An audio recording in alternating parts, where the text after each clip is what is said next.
அஸ்ஸலாமு அலைக்கும். கண்ணியத்திற்குரிய சகோதர சகோதரிகளே, அல்லாஹையும் அவனுடைய தூதரையும் நம்பிக்கை கொண்டவர்கள் சொர்க்கத்திற்கு செல்ல வேண்டும் என்றால் நம்பிக்கை மட்டும் போதாது, அத்துடன் நல்ல செயல்களும் அவசியம்.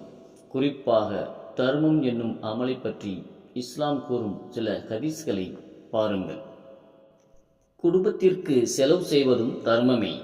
ஒரு மனிதன் அல்லாஹ்விடம் நன்மை எதிர்பார்த்தவனாக தன் குடும்பத்திற்கு செலவு செய்தால் அது அவனுக்கு தர்மமாகிவிடும் என்று அல்லாஹ்வின் தூதர் ஸல்லல்லாஹு அலைஹி வஸல்லம் அவர்கள் கூறினார்கள்.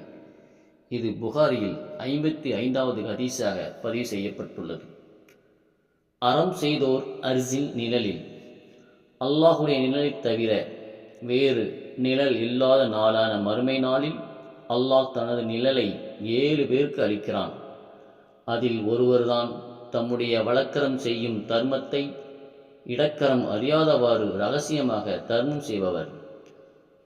இது புகாரியில் 660வது ஹதீஸாக பதிவு செய்யப்பட்டுள்ளது. இறந்தவருக்காக தர்மம் செய்தல்.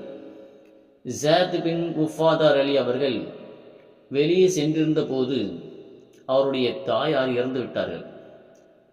அப்போது அவர் நபி ஸல்லல்லாஹு அலைஹி வஸல்லம் அவர்களிடம், அல்லாஹ்வின் தூதரை, என் தாயார் நான் வெளியே சென்றிருந்த போது மரணமடைந்து விட்டார். நான் அவர் சார்பாக தர்மம் ஏதும் செய்தால் இது அவருக்கு பயனளிக்குமா என்று கேட்டார். அதற்கு நபி ஸல்லல்லாஹு அலைஹி வஸல்லம் அவர்கள் ஆம் என்று பதிலளித்தார்கள். இதை கேட்ட ஸஅத் அலி அவர்கள், நான் எனது மிஹ்ராப் என்னும் தோட்டத்தை என் தாயார் சார்பாக தர்மம் செய்துவிட்டேன், அதற்கு தங்களை சாட்சியாக்குகிறேன் என்று கூறினார்கள். இது புகாரியில் 2756வது ஹதீஸாக பதிவு செய்யப்பட்டுள்ளது. அல்லாஹ் பரிசுத்தமானதை தவிர வேறு எதையும் ஏற்றுக்கொள்வதில்லை. யார் முறையான சம்பாத்தியத்தில் ஒரு பேரிச்சம்பழத்தின் மதிப்புக்கு தர்மம் செய்தாரோ அதை நிச்சயமாக அல்லாஹ் தனது வழக்கரத்தால் ஏற்றுக்கொண்டு பிறகு நீங்கள் உங்கள் குதிரை குட்டியை வளர்ப்பது போன்று அதன் நன்மையை மலை போல் உயரும் அளவுக்கு வளர்த்து விடுவான் என்று அல்லாஹ்வின் தூதர் ஸல்லல்லாஹு அலைஹி வஸல்லம் அவர்கள் கூறினார்கள். இது புகாரியில் 1410வது ஹதீஸாக பதிவு செய்யப்பட்டுள்ளது. பெரு நரகை விட்டு காக்கும் சிறு பேரிச்சம்பழம். முடிந்தால் பேரிச்சம்பழத்தின் சிறு துண்டையேனும் தர்மம் செய்து நரகத்தில் இருந்து உங்களை பாதுகாத்துக் கொள்ளுங்கள் என்று அல்லாஹ்வின் தூதர் ஸல்லல்லாஹு அலைஹி வஸல்லம் அவர்கள் கூறினார்கள். இது புகாரியில் 6539வது ஹதீஸாக பதிவு செய்யப்பட்டுள்ளது. ஒரு பெண் தனது வீட்டில் உள்ள உணவை வீணாக்காமல் தர்மம் செய்தால் அவள் தர்மம் செய்த நன்மையை பெறுவாள். அதை சம்பாதித்த காரணத்தால் அவளது கணவனுக்கும் நன்மை கிடைக்கும். அதுபோலவே கருவூல காப்பாளருக்கும் கிடைக்கும். இவர்களில் யாரும் யாருடைய நன்மையையும் குறைத்து விட முடியாது என்று அல்லாஹ்வின் தூதர் ஸல்லல்லாஹு அலைஹி வஸல்லம் அவர்கள் கூறினார்கள். இது புகாரியில் 1425 மற்றும் 2065வது ஹதீஸாக பதிவு செய்யப்பட்டுள்ளது. தேவை போக எஞ்சியதை தர்மம் செய்வதே சிறந்ததாகும். மேலும் முதலில் உமது வீட்டாரிடமிருந்து தர்மம் செய்ய ஆரம்பிப்பீராக என்று அல்லாஹ்வின் தூதர் ஸல்லல்லாஹு அலைஹி வஸல்லம் அவர்கள் கூறினார்கள்.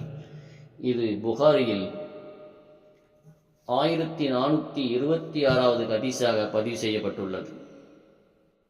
நபி ஸல்லல்லாஹு அலைஹி வஸல்லம் அவர்கள் என்னிடம், நீ தர்மம் செய்யாமல் முடிந்து வைத்துக் கொள்ளாதே, அவ்வாறு செய்தால் இறைவனின் அருள் உனக்கு வழங்கப்படாமல் முடிந்து வைத்துக் கொள்ளப்படும் என்று கூறினார்கள். அப்தாவின் அறிவிப்பில், நீ இவ்வளவுதான் என்று வரையறுத்து தர்மம் செய்யாதே, அல்லாஹ் உன் மீது பொழியும் அருளை வரையறுத்து விடுவான் என்று கூறியதாக உள்ளது.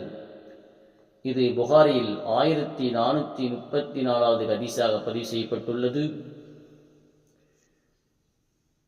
ஒவ்வொரு நாளும் 2 மலக்குகள் இறங்குகின்றனர். அவ்விருவரில் ஒருவர், அல்லாஹ்வே, தர்மம் செய்வதற்கு பிரதிபலனை அளித்திடுவாயாக என்று கூறுவார். இன்னொருவர், அல்லாஹ்வே, தர்மம் செய்யாமல் தடுத்து வைத்துக் கொள்பவர்களுக்கு அழிவை ஏற்படுத்துவாயாக என்று கூறுவார் என்று அல்லாஹ்வின் தூதர் ஸல்லல்லாஹு அலைஹி வஸல்லம் அவர்கள் கூறினார்கள். இது புகாரியில் 1442வது ஹதீஸாக பதிவு செய்யப்பட்டுள்ளது. ஒரு முஸ்லிம் ஒரு மரத்தை நட்டு அல்லது விதைத்து விவசாயம் செய்து அதிலிருந்து அதன் விளைச்சலை ஒரு பறவையோ அல்லது ஒரு மனிதனோ அல்லது ஒரு பிராணியோ உண்டால் அதன் காரணத்தால் ஒரு தர்மம் செய்ததற்கான பிரதிபலன் அவருக்கு கிடைக்கும் என்று அல்லாஹ்வின் தூதர் ஸல்லல்லாஹு அலைஹி வஸல்லம் அவர்கள் கூறினார்கள்.